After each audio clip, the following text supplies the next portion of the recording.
వీళ్ళనెవరో లోపలికి వదిలేరా?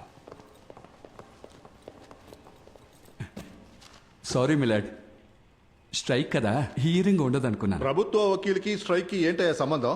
బాధ్యత లేకుండా. Mister Chandru, please proceed. My lord, పెండింగ్లో ఉన్న కేసులన్నీ ముగించిన పోలీసులకే ప్రమోషన్ అని డీజీపీ ఇచ్చిన ఆర్డర్ అన్ని ప్రముఖ పత్రికల్లోనూ వచ్చాయి. రాబోయే 10 రోజుల్లో వేల కొద్ది అమాయకుల్ని ప్రజలపై ఛార్జ్ షీట్ వేసి అత్యవసరంగా అరెస్ట్ చేస్తారంట పోలీసులు. మిలాడ్, పోలీస్ శాఖ కర్తవ్యం చేసిన తప్పే, చెయ్యకపోయినా తప్పే. దిస్ ఇస్ స్ట్రేంజ్ లాజిక్ కదా. 10 రోజుల్లో కేసును విచారించాల్సిన బాధ్యత కలిగిన పోలీస్ ఆ కేసును ఎందుకు సార్ సంవత్సరాల తరబడి పెండింగ్ లో పెడుతున్నారు? స్ట్రేంజ్ లాజిక్ కదా. మిలాడ్, పిటిషన్ వేసిన కొండయ్య కొడుకు కొమరయ్య ఒక ఇన్నోసెంట్ ట్రాక్.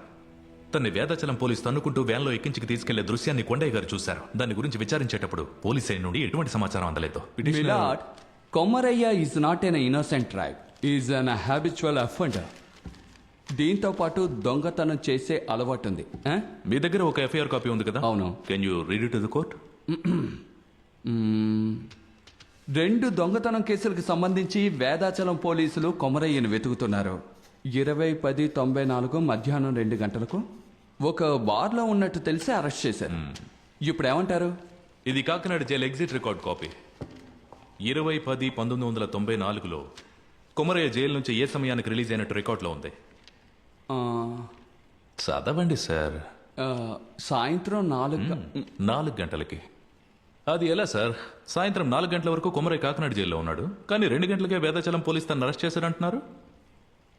మిలాడ్, పోలీసులు చెప్పిన దాని ప్రకారం 2 దొంగతనాలు జరిగినప్పుడు కొమరయ్య జైల్లోనే ఉన్నాడు. అబద్ధపు కేసును పెట్టే కొంతమంది పోలీసులే హ్యాబిచువల్ అఫెండర్స్.